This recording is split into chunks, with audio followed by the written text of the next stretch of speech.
Every person who goes to a church should walk away saying, when I was there today, I saw Jesus. They should not walk away saying, that's a great pastor, or that's a beautiful piece of music. Those things are all fine to say. But if they come away and they did not encounter Jesus, the church has failed. So yeah, there's one place, one person to go to. It's Jesus.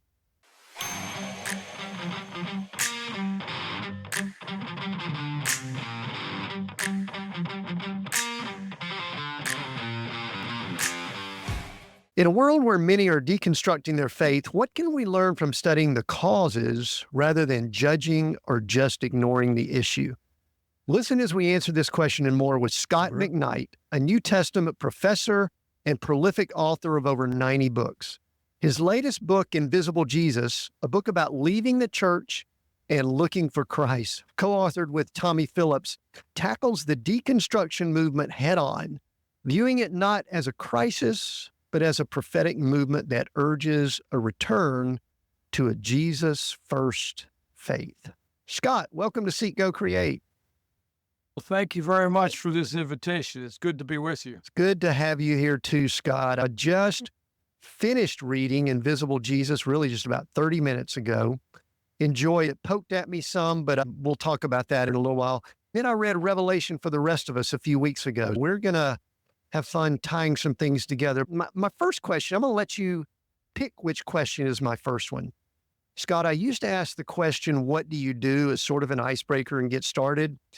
But I've recently started giving people the choice of, would you rather answer the question, what do you do, or who are you? Which question would you prefer to be the first question? Well, I hope that everybody would want to answer, who are you? I'm a follower of Jesus. I'm a husband. I'm a father. I'm a teacher.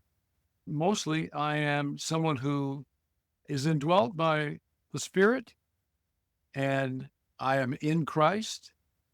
And I've just been reading 1 John, how we are in God and God is in us, and we are in Christ and Christ is in us, and we are in the Spirit and the Spirit is in us, and love is in us, etc. So that's who I think I am. That's good. And you are correct that most people are leaning towards answering that, who are you? But I think it takes some people back, depending on business people and all that are used to giving a title. So I appreciate that. And thanks for answering that. I know I've got a boatload of questions here, and I know we're sort of limited to time, but I think I would love to start with asking for a few definitions from you. Let's take a short break from the show. Think about the leader you are today and the leader you want to become. Hello, I'm Tim Winders, your guide to personal and professional transformation. In my executive coaching sessions, we dive deep into what it means to be a truly impactful leader, one who leads not just with skills, but with vision and faith. Through my coaching, leaders have redefined their approach, achieving not just success, but also purpose and joy in their work. Are you ready for this kind of transformation? Let's explore your potential together. Schedule your free discovery coaching call at timwinders.com/coaching. Your leadership journey is just beginning. Now back to Seek, Go, Create. The first definition kind of revolves around the book Invisible Jesus that just recently released as the time we're recording this. And the big word that you're using there is the word deconstruction. And my observation, Scot, is that there's some people throwing that word around in a lot of different ways. So how do you define deconstruction, or how do we want to frame it for the conversation we're going to have? In this book, deconstruction refers to shedding elements of a local church's faith or a denomination's faith that were not important to Jesus. We don't use it in the classic philosophical sense that it's the self-destructive dimensions of power claims that can be unmasked by unraveling it, by chasing down its own assumptions. We're using it for the process that believers, Christians, are using to shed elements that they are finding in a church that they think are just not important to Jesus. So that's what we mean by So it. depending on perspective, is it a good word or a bad word? For us, I don't want to get into the debate with deconstructors or critics of deconstructors of whether it's a good term or a bad term, because for us, it's a real term. It's a term people are using for a process of shedding elements of the faith so they can reconstruct a healthier, Jesus-shaped faith. So for us, it's a term that we use, that we want to listen to the people who use this term for themselves to find out what's going on in the church and with these people's faith. There seems to be some gasoline that's been poured on this fire recently, or is that just our observation? I think you're right. I think it's a fresh expression of a term. I was talking to an Old Testament scholar who said, well, the prophets were the original deconstructors. And then Tommy often says, Jesus was a deconstructor. And others would say, John in the book of Revelation is a deconstructor. Right. I think that this is true. And the Reformation is an ultimate deconstruction movement. It launched reformanda semper reformanda, always reforming. And if we really believe that the church constantly has to go back to Scripture to see its faithfulness, and if we really believe the church is honest and fair, it will always find dimensions of the faith that need to be shed. So the church should always be deconstructing. But there's a little bit of a trend going on right now with this term, and it pertains to a certain group of people. Now, some people are using it for those who completely walk away from the faith. But our study, we had access to a proprietary study that discovered that 86% of people who use the word deconstruction for themselves remain in the church. So it's not that, we're concerned with that 86%. The 14%, I think, would be dealt with in a different way. But we have found the voices of the deconstructors to be prophetic in that they're telling us about some things going on in the church that we need to listen to. Right. So what's interesting for me, Scott, is that I didn't grow up in or around the church. I got saved at 28 years old, is what many would say would be the date. But I did grow up in the southern U.S. Bible Belt culture where people pretty much thought just by association they were Christians. So, and I was also saved in a business setting. So I've actually realized that I just have never liked a lot of what we will call the church was doing. And I'm not anti-church, but I was probably more hypercritical, or I just like going, what are they doing here? What are they talking about? Because it doesn't fit with some things I'm looking for. And so kind of my next, maybe a definition question that kind of came to my mind as I was reading through this book over the last few days is we hear a lot of people, Dallas Willards and people like that talk about spiritual formation. A lot of people in theology schools and things like that. And then we have deconstruction, as y'all talk about it in your book. And to me, from my journey, it seems like there's a relationship there, but could you compare and contrast spiritual formation, people just going through their journey to get closer to Christ or get closer to where they need to be, and then deconstruction, where people are kind of walking away from a church world to get closer to Christ? If I worded any of that wrong, correct me, but is there any relation between those two, or am I just trying to make something of nothing? No, I don't think you are. I knew Dallas Willard a little bit, and I followed his movement, and I know those who were closely associated with him were. And Dallas, I think, would partake in a sense of deconstruction, although as a philosopher, he'd probably want to use the word the way the French deconstructors do, and so he wouldn't say it's part of the church. But he would say that the church needed to be deconstructed in that it wasn't leading people to Christ-likeness, which was sort of his agenda, through the spiritual disciplines. And he's very individualistic in in the way he frames the Christian life. It's not very church-centered. So he doesn't do much of the group stuff. But Dallas Willard would say there's a lot of things that go on in the church that are largely a waste of time, and that we would do better having smaller classes and having people ponder more serious issues of gravity. I'm sure he would say that deconstruction is in some ways the heartbeat of what was going on in the spiritual formation movement. Richard Foster, James Bryan Smith. Now, James Bryan Smith is much more oriented toward a local church, but they all focus on individual, personal formation into Christ-likeness. And anything that doesn't move in that direction in a church could very well be wasting our time. Mm. And there's a lot of that going on right now. I don't quite orient myself toward those categories, but I know that I'm certain that Richard Foster and Dallas Willard would say that very thing. Yeah.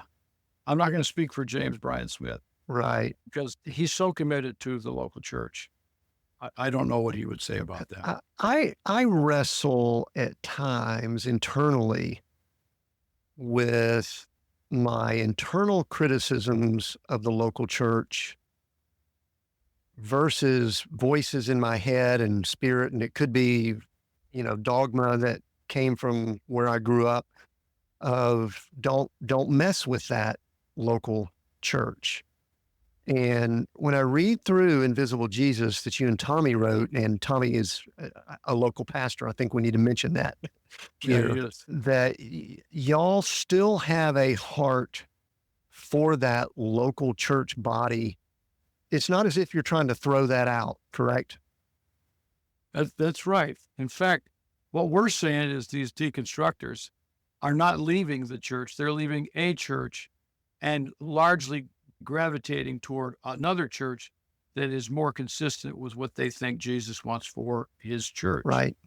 So in a sense, they're overcommitted to the church and willing to abandon churches that they don't think are consistent with what Jesus wants for his people. So yes, we perceive 86% of those committed to the church, and both Tommy and I are committed to the church. Tim, I grew up under the teachings of Francis Schaeffer when I was a college student. And Francis Schaeffer handed on to me some very severe critiques of the American church. So as a college student, I'm 20, 21, 22 years old, and I've got some weapons in my hands because of Francis Schaeffer. And those weapons I was using and peeled off a lot of things in my fundamentalist past. And there were times when I knew a lot more about what I didn't believe than what I did believe. And it took a while. It took me another decade probably to flesh out what I thought the church should be all about. And I'm not saying that we've ever attended a church that lives up to those expectations, but I'm a Bonhoeffer reader, and I know we have to surrender our dreams of what the church could be for what the church actually is. Mm. And I've often said you have to lower your expectations of the church to find the fullness of the expectations that we should have.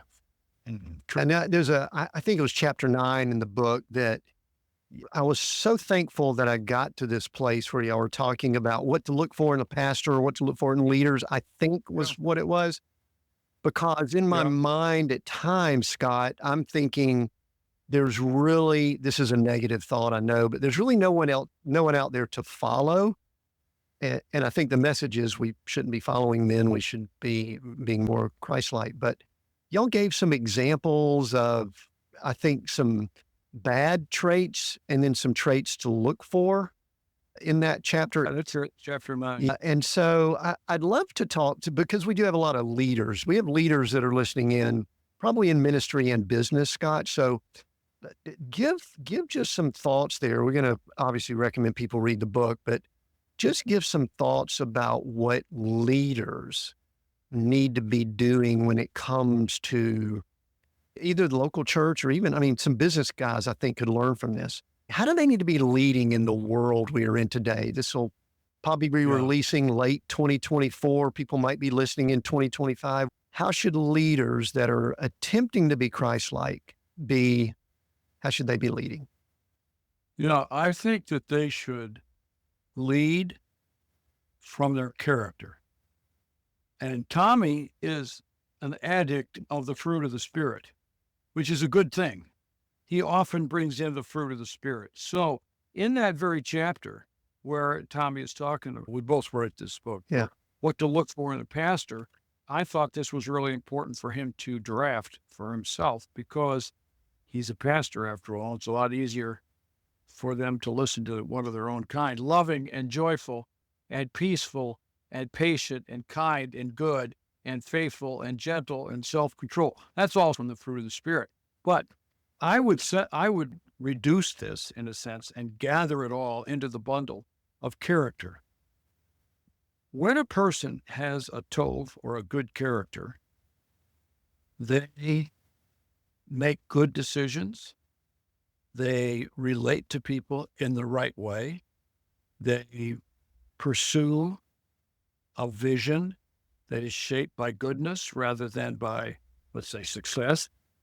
So I would say that we would say a good pastor is someone who leads from character, and that character ultimately would be Christ-likeness or the fruit of the Spirit or the Beatitudes or following Jesus rather than, let's say, their success, their skills, their preaching ability, their entrepreneurial set, their vision, their enthusiasm, their charisma. And look, Tim, we all know that this is what churches end up finding.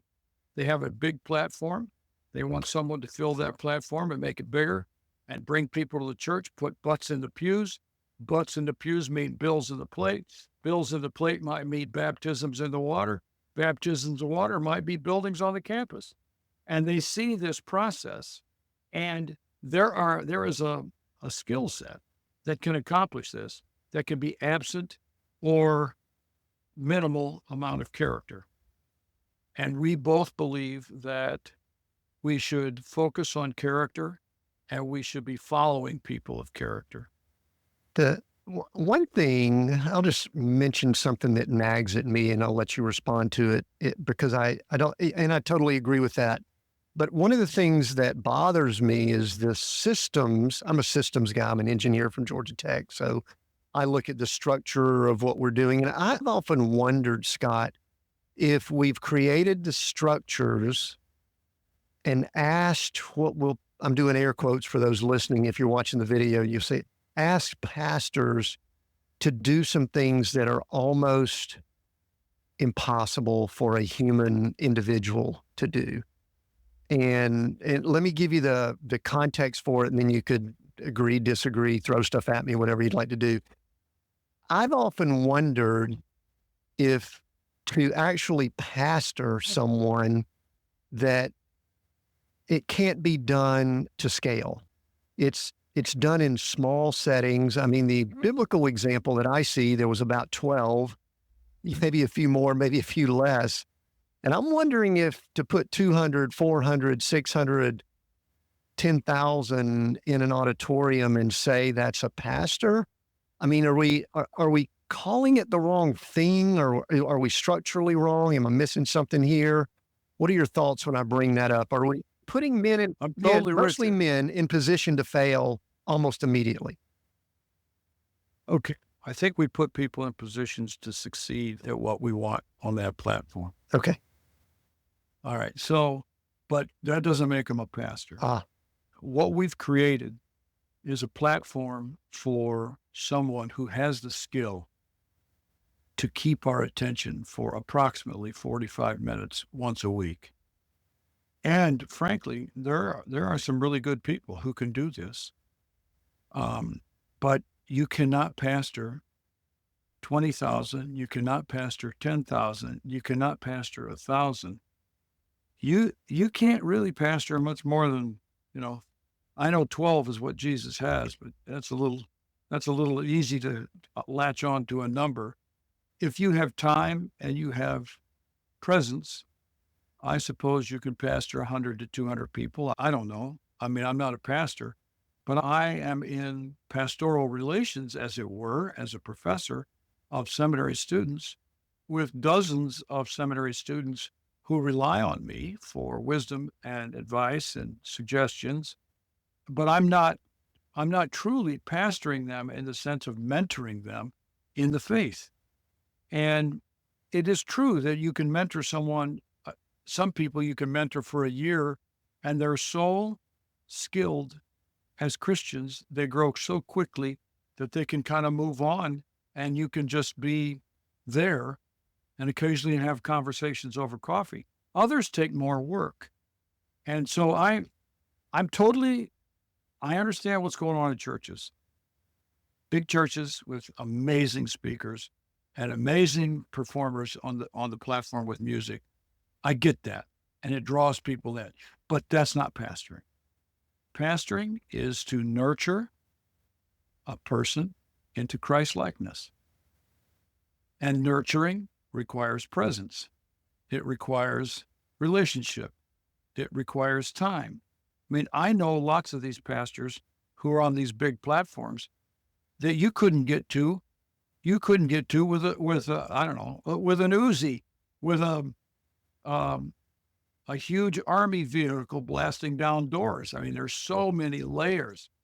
I don't understand how that's a pastor, but I do know what preaching is, and that's what we've created in our churches: is platforms for preachers who can bring people into the Yeah, church. a lot of entertainment factor, and I sometimes joke smoke and mirrors when I mean smoking fog machines, but smoke and mirrors. Our son had a situation. He was at a church in LA, a semi-famous pastor, and he was younger, going through some stuff, and we just kind of recommended, hey, why don't you talk to someone at church? He served on their cleanup team, so he cleaned the bathrooms and all that kind of stuff. Just, hey, you're serving there, you're giving there, go ask one of the assistants. I know you're not going to get to the main guy because he's famous. And even the assistant, which you called hirelings, I think in the book, but Yeah, yeah. even the assistant, this was the comment they made, and truthfully, it ticked off mom and dad. Was my time is not my own. I don't have time to meet with you and have a conversation. And this was our son, young man that was going through stuff. Probably had questions. Was it deconstructing? I don't know. Might have been. He's gone through a lot of questions and stuff. Is solid young guy. But anyway, I see that, and that grieves me that we Yeah. have those situations. It should grieve you. That's the task of a pastor. Right. And you shouldn't call yourself a pastor. When students come to me, Tim, I get students who are thinking about becoming pastors too. I used to get more of them when I was teaching undergrads, but they'll come to me, do you think I should be a pastor? And I always ask this question: who are you pastoring right now? And who considers you their pastor? Because if both of those answers are nobody and nobody, then you're not a pastor. Pastoring is not a job. It's a calling. And I know a lot of pastors, and they pastor people. They pastor everybody they talk to. And it's the way they are. That's the gift that God has given them. So I'm totally with you. I think we got a massive problem in creating platforms that attract charismatic personalities, lots of whom are narcissists, who can really entertain. I wouldn't even reduce it to entertainment. They're just really gifted speakers, and they can pull it off. I mean, I love to listen to Andy Stanley. I really do. I'd sit and stop and listen to Andy Stanley. And I know he pastors people on the staff, people around him. I know him well enough to know that. But you can't pastor the massive audience that he has. But there aren't very many people who have those kind of speaking skills that can hold an audience like that. I mean, that's really quite a gift. And it's unfortunate that little churches are just pouring all their people into these big churches, in part because the local pastor can't perform the way that Those megachurch people can. Right. It was, I'm going to shift a little bit and maybe look more at this, circle back to the deconstruction topic and some of the reasons for it. And it was good for me. I think I was able to read your revelation for the rest of us a few weeks ago. It seems to me like some of the big questions that come up, and maybe this is part of the results of this 86%, this study that y'all were able to get access to. It seems as if there are two big topics that are kind of driving people to have questions that individuals need to answer, and then also leaders need to answer. And this is, I think, one of the calls you have in the book is to those leaders. But it seems like there's that in the beginning question, we'll call it like creation, and then there's in the end questions, which is, death and what's happening, eschatology and things like that. Those seem like two of the big themes that are causing questions. And then there's some sub ones that we'll talk about in a little, like politics and, things that are going on with systems in the world and all that. Would that be accurate? And I think y'all addressed some of those when I was reading through the book. No. Tim, we've listened to a lot of these stories, and we haven't really done any demographic of what causes people to go into a crisis and start deconstructing. So I tend, I don't know that those are the two most important, but those are two important ones. And we're happy to talk about those. Creation science, I mean, I taught undergrads for 17 years, and I taught Introduction to the Bible. And when you do Introduction to the Bible, you do Genesis 1. And when you have science students in the room, they're listening. They want to know what you think. And I've had plenty of students who over the years told me they grew up with a certain kind of creation science, and they have studied enough biology and the history of, let's say, the genome and genetic DNA, et cetera, that they're not so persuaded of this young earth creationism stuff. But the problem is that it gets tied to a group that believes this. It gets tied to inerrancy, and then it becomes authoritative. And then all of a sudden, if you don't believe that, you're rejected, and you go through a crisis. What's wrong with me? I'm part of this group anymore. So creation science is one of the major issues, and it doesn't usually stand alone. In my lifetime, I've seen people be able to evangelize successfully on the basis of the question. I think it was James Kennedy's question. If you had to meet God tonight and died, what would be your reason for God admitting you to heaven? That's the ultimate eschatological question, is what happens when you die, and will you go to heaven? I saw in the early 2000s that this question just disappeared from a massive segment of American churches and Christians. They weren't asking that question anymore. So that ultimate eschatological question died out. I don't believe we should end that question, because if eternity is real, I think we ought to be ready for it. But at the same time, those are two questions. A lot of deconstructors are deeply bothered by the fact that of some Calvinists who think there are very, very few people who will be saved in all of Iran and all of Iraq and all of Russia and all of China. And then all of a sudden you start thinking, you mean the whole world is going to hell except just a few Presbyterians in the United States and in Denmark, in the Netherlands? And you think, there's something wrong here that we need to rethink. And so that is a major issue. And we usually see it in a version where people start talking about hell, that they're really bothered by how Christians frame the doctrine of hell. So those are two very significant issues that what we have seen is it precipitates a crisis of people thinking, do I believe this? And if I don't believe this, what's going to happen to me with the group of Christians that I worship with? What's going to happen in my own family? What's going to happen to my leadership at church? As a pastor, am I going to lose my job? Am I going to lose my income? Where are we going to live and what am I going to do? Those are questions that are immediately precipitated when people begin to deconstruct. And we want a world in which people can ask those questions. Yeah, and unfortunately, a lot of our structures don't allow that.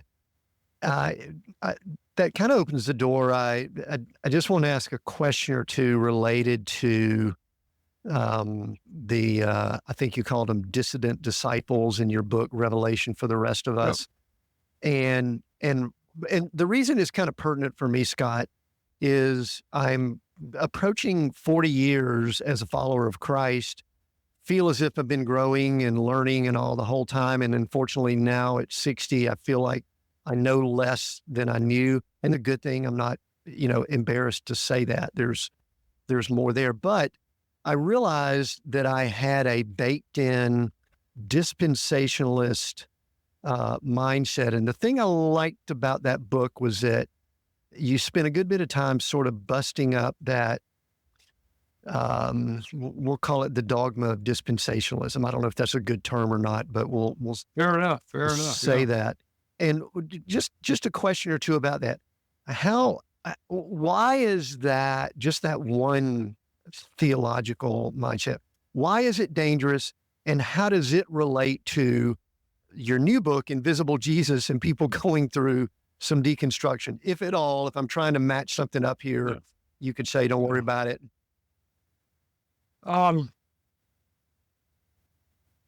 Why is it dangerous? Okay. A lot of people are dispensationalists. And I would say the instinct of American evangelicals of a non-reformed bent, okay? The reformed people tend to be post-millennial or at least amillennial. But the other part are more or less dispensational. And there is a broad range of people who have dispensational instincts, some of whom are really detailed, way too detailed, and they know that Putin's the Antichrist, those sort. And there's others who are just sort of dispensational. That's what their instincts are, but they don't think about it very much. I think the biggest problem that dispensationalism handed on to the American church, and Tim, I don't want to deny this, it's huge. The impact is everywhere. Most people in most evangelical churches have dispensational instincts, is that we have because of dispensationalism, we have no theopolitical discipleship in the church. Now, what I mean by that is our discipleship has not taught us how to think politically in a theological manner to understand leadership in the world, political powers, how government works, how it relates to the church. There's just so little of this. And it's almost like whatever America does is good because we're the best nation in the world. And therefore, our support of Israel and our paying for bombs to beat the daylights out of Gaza, our support of Ukraine, and maybe that's going to end now, that's okay. There's just no reflection. Christians just go, well, that's the government, that's their job, and we support the government. I think that the book of Revelation was written for an entirely different purpose. It taught people, the believers of the 7 churches in Western Asia Minor, how to think politically about Rome. And we get a beautiful template. Now, we're not going to apply everything. In the vision of especially Revelation 17, 18, a little bit of 19, on how the apocalypse describes Rome. And it is powerful critique, prophetic, and it teaches believers. And there aren't very many of them, but John somehow thinks there's going to be an innumerable number of believers in the final kingdom of God, which is LOL moment for those little house churches in Ephesus and Pergamum. is that he's teaching them how to look at Rome in a completely different way and to follow Jesus as the Lord, because someday the kingdom of God is going to be on earth. And that's what we look forward to. So now, deconstruction. I have found this is, I can't gather together all the deconstructors and hand them Revelation for the Rest of Us that I wrote with Cody Matchett and say, now, what do you think? But Tommy preaches on this. He has preached for about a year on Revelation, and he's got really good sermons. And he knows that these deconstructors love this vision of the book of Revelation because it gives them a hermeneutic of prophetic resistance to political powers that run the world astray and that create injustices. So I really believe that that Revelation for the, you're the first person who's asked this question. I think Revelation for the Rest of Us is a recipe for the soul for the deconstructors. I think they like that. I think so too. And I hate to put timestamps on these, but you and I are recording this 4 days after the U.S. elections in November. I'm not sure when exactly they'll release, but and it kind of framed my mind when I was reading through Deconstruction. And what I realized is that I believe with reading those two books, election conversation, and wherever side people on kind of is irrelevant to me. I realize that I'm actually deconstructing in my mind many things that are in what I'll call our Babylonian system, because I'm almost deconstructing government, what I think about work, what I think about money, definitely church, as we talked about earlier, some people even, family. I mean, to me, it seems like there's just a lot of deconstructing going on. And, there's no data on that, but it seems like that's kind of what's happening, and the political environment is no different. Would that be, I don't know, accurate? I totally agree with you. And I know Tommy would agree with you. Yes, there is deconstruction of all these. Capitalism, work, how work is constructed, family life is constructed, how housing is developed, wage, economic, immigration, all these things are up for grabs.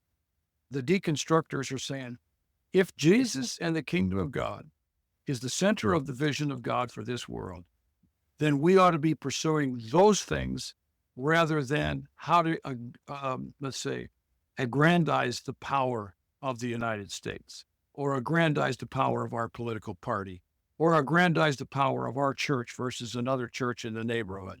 They see that and they think this is just completely backward and upside down and wrong.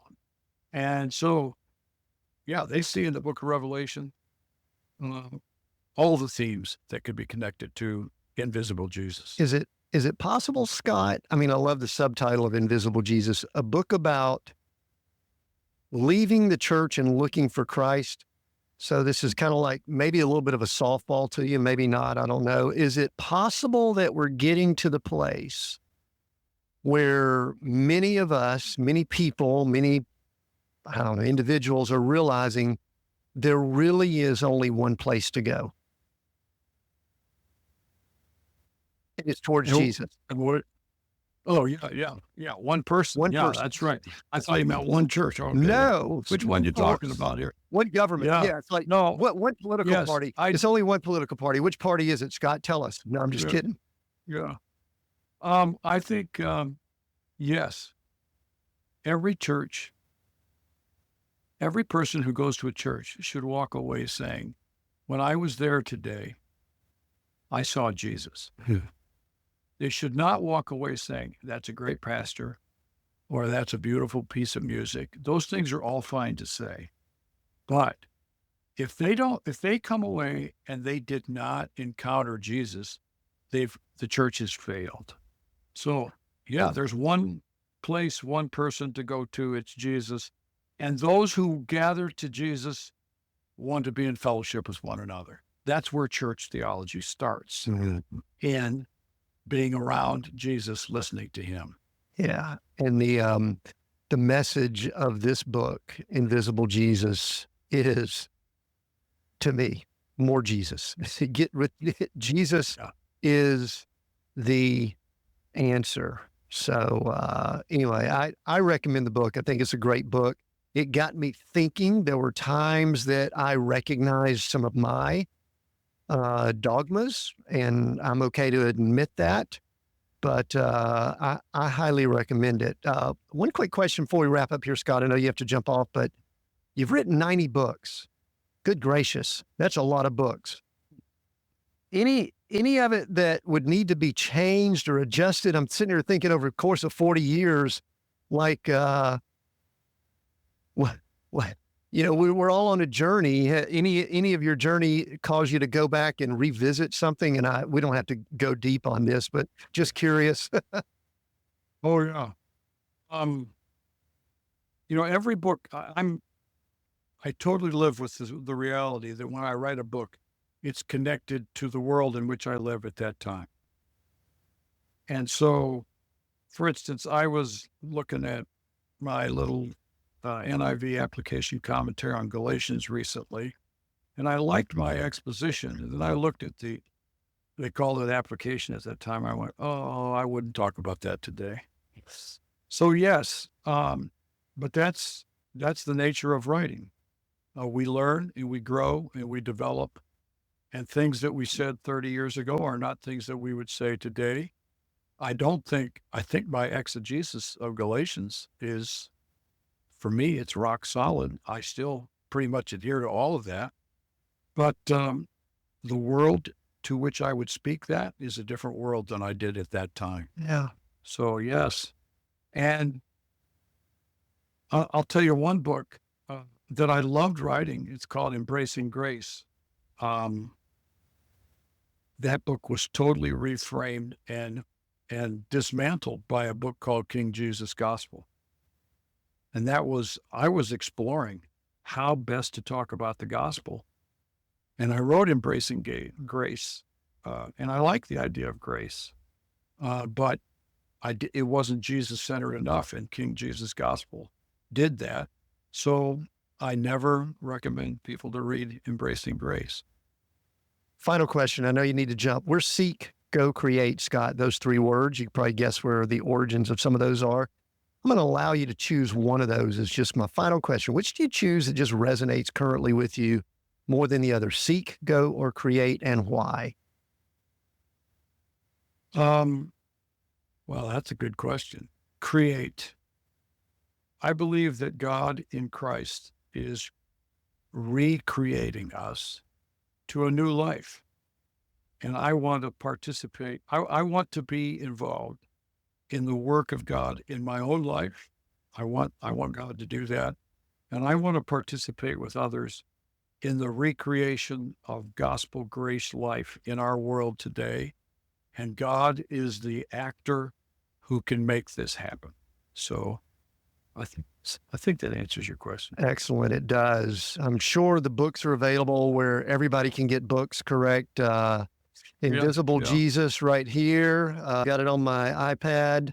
Not my iPad, my Kindle. I have it. Yeah, there's a hard copy. Man, that looks good. I like that black cover. That looks nice there. It's so clever because the letters Invisible Jesus are black as well, but they're risen slightly above. In the Kindle, cool. I noticed there's a fading of the invisible there. That's cool. Yeah, they're fading in the color version too. So this is a good cover. Yeah, that is really, really cool. That one would jump out. Well, anyway, thank you, Scott. And thank you. And in spite of the fact that you're a part of the rambling wreck of Georgia Tech. What is wrong with that? That's a plus right there, isn't it? My parents lived in Atlanta, but I don't think they were big fans of Georgia Tech at the time. Were they Georgia people? Hopefully not. No, they're from Illinois. Oh, okay. Thank you so much, Scott. I appreciate it. Make sure you get a copy of the book, Invisible Jesus. I also think Revelation for the Rest of Us is an excellent book to add to it. It will get you thinking. There's no doubt about it. We have new episodes every Monday here at Seek, Go, Create. Love to hear comments. If you're watching this on YouTube, down in the comments, let me know what you think about these topics. If you're listening on your audio, That's great too. Share this with other people. And I'd also ask you, if you love what we're bringing you, if you love this content, then support us. Go to seekgocreate.com/support, seekgocreate.com/support, and you can leave a tip or contribute financially or leave comments about what we're doing here. That would be greatly appreciated. So again, thanks for listening. Until next time, continue being all that you were created to be.